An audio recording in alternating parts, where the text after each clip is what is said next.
Ladies and gentlemen, welcome to It's Rainmaking Time. This is Kim Greenhouse. It gives me great pleasure to welcome Nicola Scafetta. He is a doctor and a professor at the University of North Carolina, Chapel Hill as a visiting lecturer and an adjunct professor at Duke University. He has so much research interest and a lot of experience, and I thought he would be an interesting person to talk to about the role of the sun on climate, as well as issues related to CO2 and other concerns that we have about climate change. He's a contributing author of the book Climate Change Reconsidered, the report of the Nongovernmental International Panel on Climate Change. And he's the author of Climate Changes and Its Causes, a discussion about some key issues, disrupted networks from physics to climate change, along with Bruce West, and Fractal and Diffusion entropy analysis of time series, theory, concepts, applications, and computer codes for studying fractal noises and Levy walk signals. He's a brilliant man. He's got a lot of courage, and he's really looking at how the sun relates to what's happening on the Earth. His interests are biology, astronomy, climatology, the economy, geology, medicine, and social biology. And he's also currently studying solar and astronomical causes of climate change and modeling on physiological systems for diagnosing hypoxia and hyperoxia risk patients. Ladies and gentlemen, welcome Dr. Nicola Scafetta to It's Rainmaking Time. Good morning. Good morning. Thank you very much for the invitation. I love your accent. Okay, I am Italian, yes. I'm sure that people love to listen to you. I hope so. Thank you. My area of interest and why I really called you is that you had a very profound understanding of the role the sun has on climate change. And I wondered if you could share with our audience how they relate. And then we'll talk about other factors related to climate change. Yes, sure. So sun, I believe that is extremely important. As you may know, since the ancient times, people were understanding that there is a strong relationship between what happens on the sun and what happens on the Earth. So a solar climate relation. And I believe that the main word that should be used to describe the linking between solar activity and climate is complexity, in the sense that the sun can influence the climate in multiple ways. There is not just one way. Okay, so that is the main issue, in my opinion.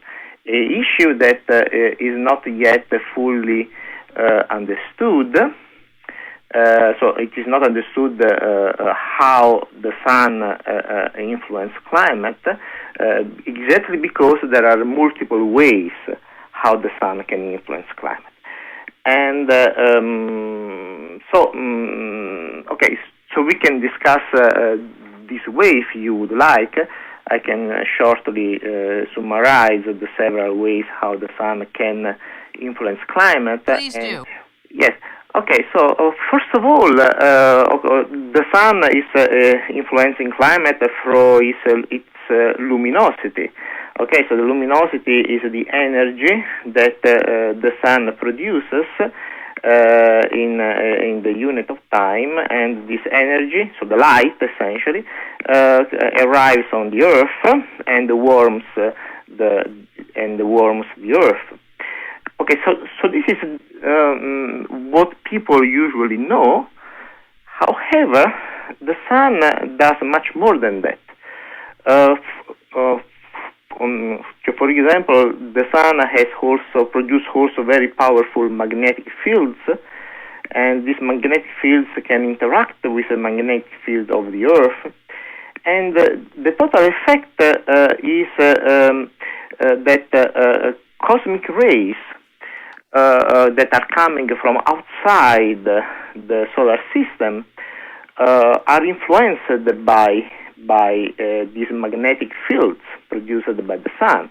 So essentially what happens is that when solar activity is strong, these magnetic fields produced by the sun are quite strong, and they work like a shield.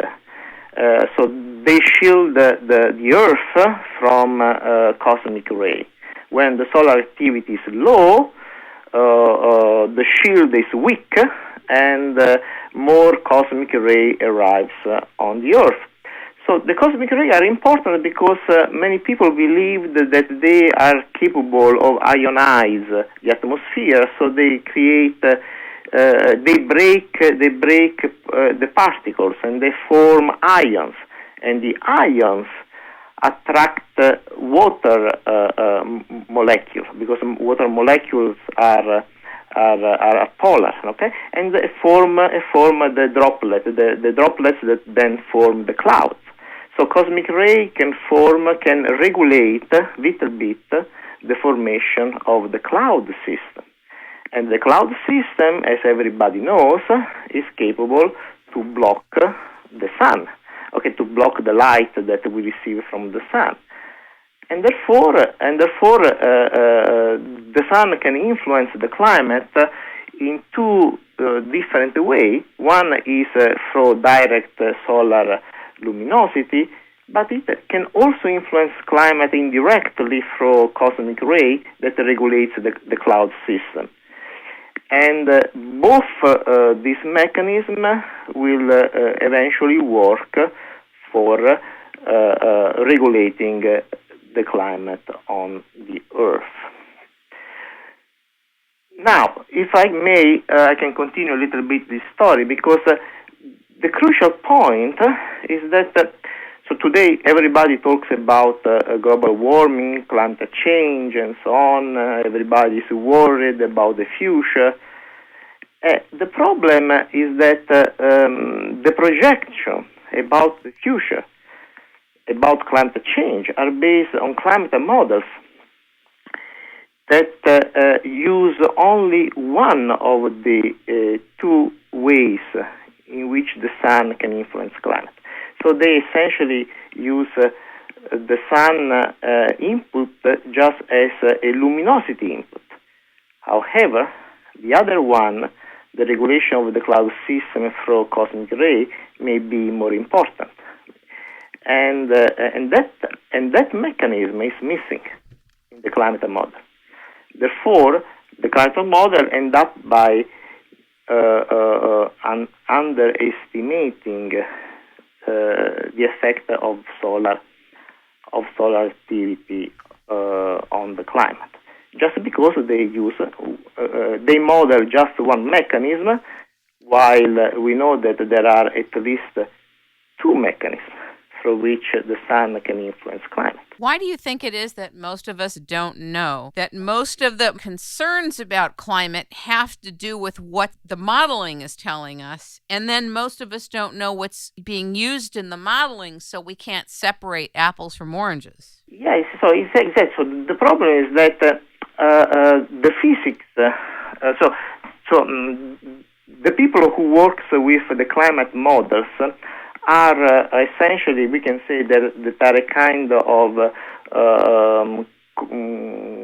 engineer that work with equations that are already known, and then they put these equations, this physics equation, inside these computer programs. Okay, so that is what they do essentially.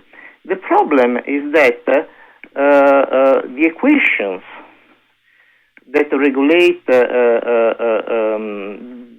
describe the link between solar activity and climate. So, for example, that link through cosmic ray, those equations are not yet fully known. Therefore, the climate modelers are not able to put that information inside their climate models, because they don't have a full set of equations that they can use for modeling the climate.